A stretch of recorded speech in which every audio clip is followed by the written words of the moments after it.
Hello and welcome to the Coal Authority podcast. The Coal Authority exists to make a better future for people and the environment in mining areas.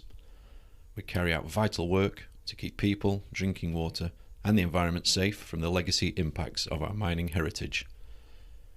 These podcasts are intended to offer some insight into the work that we do and why we do it, and we hope that you will find them interesting, and we would welcome any suggestions for content for future podcasts as these series grow. Without further ado, let's get into the next episode. Thank you.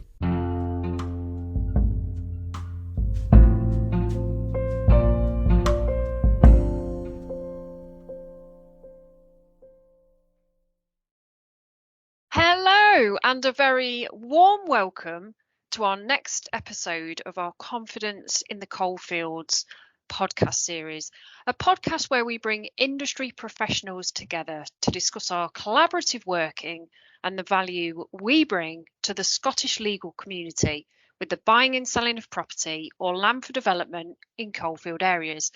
We've got a Christmas special lined up for you here today, as this will be our last podcast for the year.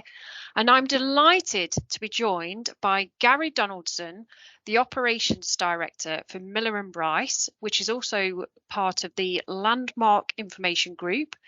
Gary has over 19 years at Millar and Bryce and over 35 years of experience in the searches industry. And he's also a real animal lover with 2 dogs and 4 horses. So hi, Gary. It's great to have you on today. Hi, Lisa. Thank you. And I'm feeling very festive as well. So, firstly, let's have a little chat about your animals. Have you always had horses? So I think we have horses because my wife has always had horses. So we have 4 who have been rescued from various different places over the years that are with us at the moment. My wife and my daughters were keen riders, although there's less riding going on now, but they're more just kind of high maintenance pets. I can imagine feeding times are pretty busy around your house. Yeah, they are, especially at this time of year. They're fairly self-sufficient in the summer months, but in the winter they take a bit of care and lots of fence mending and moving bales of hay. Yeah, which is always fun. Keeps you fit and healthy. something like that. Yeah. Fantastic. Okay, so tell us a little bit, Gary, around your career history and how you ended up at Millar and Bryce.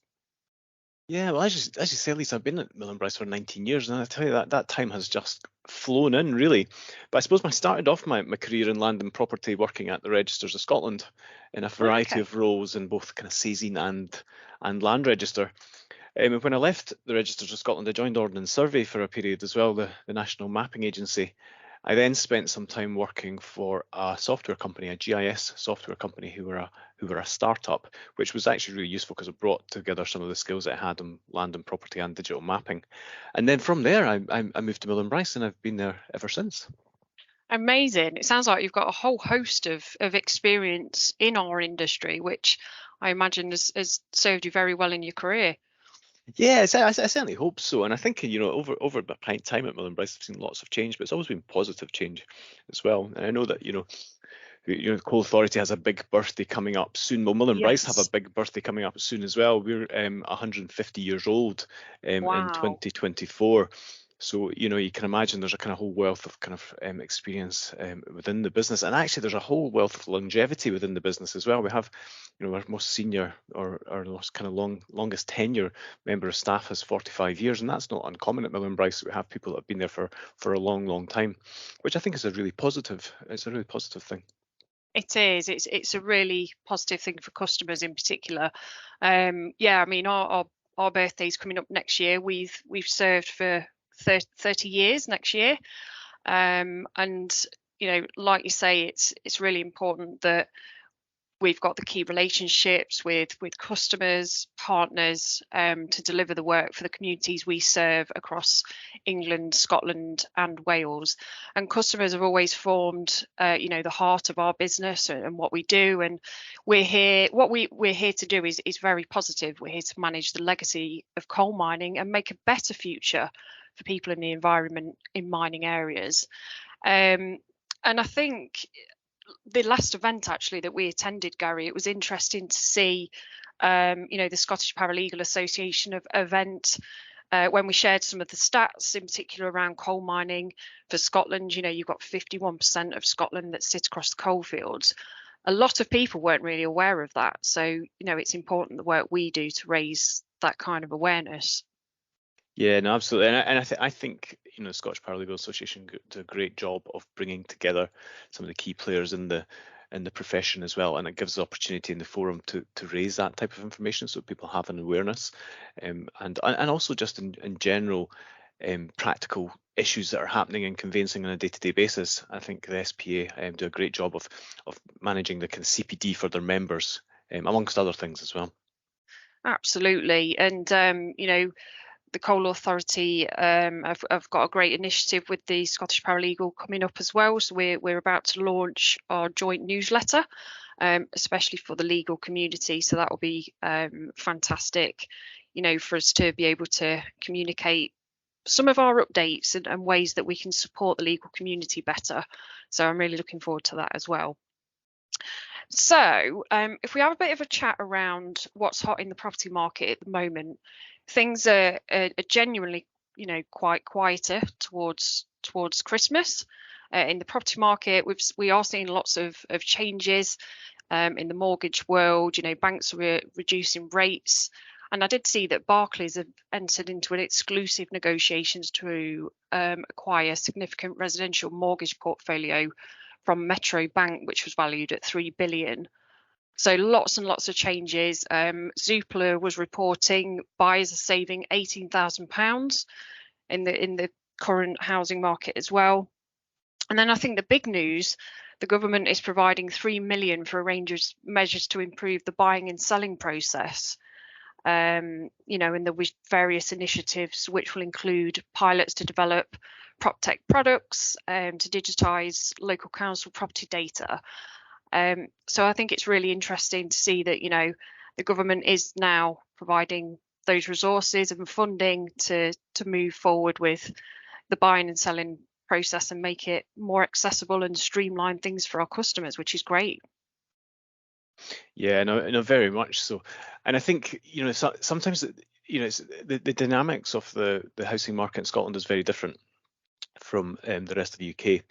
And I think that, partly because housing has devolved to the Scottish government, but Yeah. partly because of the kind of legacy, historic kind of processes, practices, and legislation as well. And I think some of the challenges, because Scottish market does definitely have challenges as well, but I think the challenges are very different. I think in the Scottish market there is much more certainty in a transaction, certainty from the very start of a transaction, and that's partly to do with upfront information. In Scotland, you would expect to see a home report before a property is actually, as a property is marketed, and the value of the data in that home report is amazing. Before you even go to view the property, you have an understanding of the condition of the property, you have an understanding of any potential conveyancing issues, and an understanding of the valuation. So your buyers are very well informed. Then I think if you combine that with the process of standard offers and standard missives, then contracts can be concluded very early on in the transaction, and I think having that certainty and having that confidence makes a big difference. So transactions tend to happen much quicker in Scotland, so some of the issues in terms of delays, we don't see them as much north of the border. That's not to say the system's absolutely perfect, but certainly I do believe it's a better system and it works more efficiently. No, I was going to say, in terms of your point about kind of market, I totally agree with you, Lisa. I think we're seeing much more confidence coming into the market, which can only be a good thing.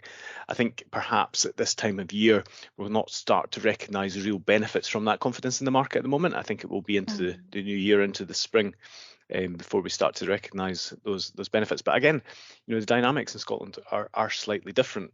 And you mentioned earlier that we're part of the Landmark Information Group, and one of the real benefits that we get from being part of that wider group is Landmark have businesses that kind of touch all of the different areas of a property transaction. So we can see across the whole breadth of that transaction activity, and that can help us with planning.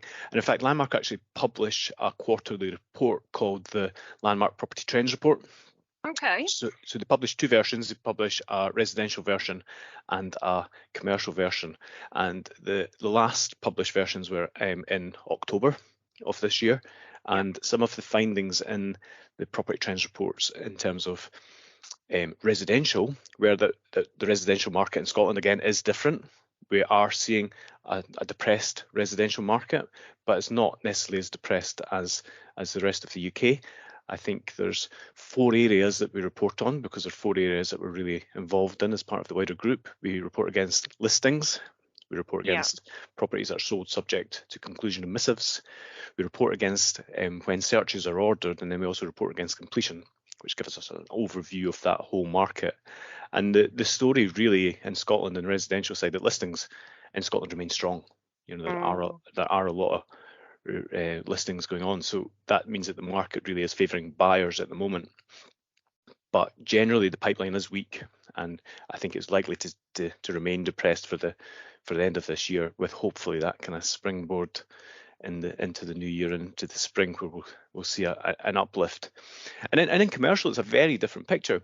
You know, in Scotland, the commercial market, you know, it continues to be very resilient.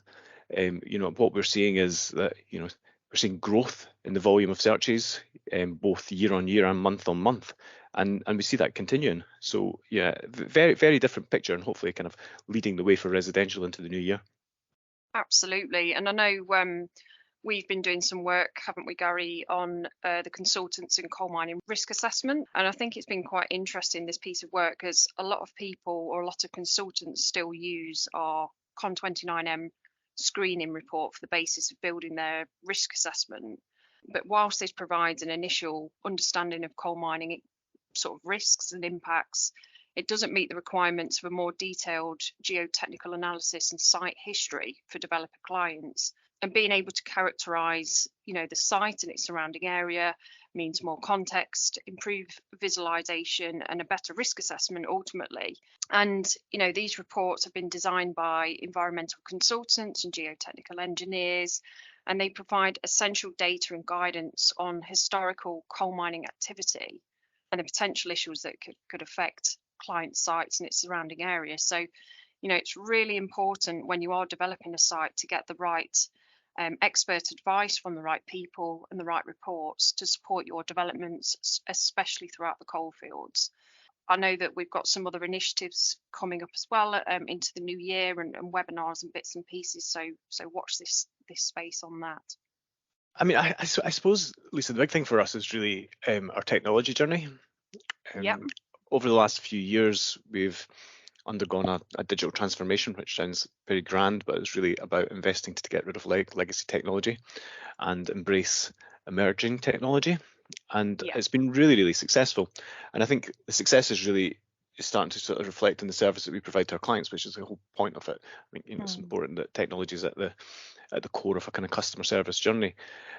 What we find is we've been embracing this emerging technology. We've been using AI, we've been using RPA, which is robotic process automation. And I often joke that when we're using RPA, it's not about replacing our searchers with robots. It's about just making our journey more efficient. So it's looking at things like what are manual and menial tasks that we do on a day-to-day basis, and get technology to actually do those tasks for us. And that frees up, you know, this experience and knowledge of our searchers to do the jobs that they're actually best at, and to do them more efficient, and to actually provide a better service to our client.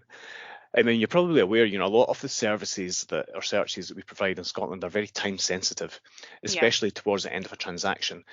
Our most time sensitive products are our legal report continuation, and our clients would expect to see that on either the day of settlement or the day before settlement, just so they can confidently settle the transaction with the knowledge of the position on the title. Because we've been able to kind of embrace this technology and get rid of some of our manual tasks, we've been able to transform the service that we provide on our continuations.